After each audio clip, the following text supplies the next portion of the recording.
Jason Sanjay Tamil சினிமாவின் நம்பிக்கை நட்சத்திரமாக பாக்ஸ் ஆபீஸ் கிங்காக இருந்து வரும் நடிகர் விஜயின் மகன்.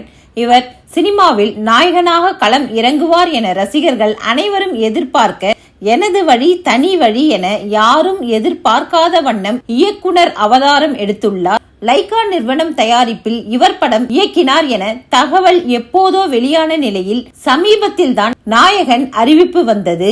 ஜேசன் சஞ்சய் தனது முதல் பட நாயகனை நீண்ட மாதங்களாக தேடி வந்த நிலையில் சந்தீப் கிஷான் கமிட் ஆகி உள்ளார். இந்த அறிவிப்பு கூட சமீபத்தில் தான் வெளியானது.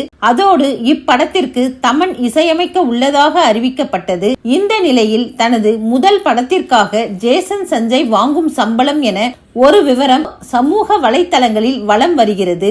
அதாவது நடிகர் விஜயின் மகன் ஜேசன் சஞ்சய் தனது முதல் படத்திற்காக ரூபாய் 10 கோடி சம்பளம் பெற இருப்பதாக கூறப்படுகிறது.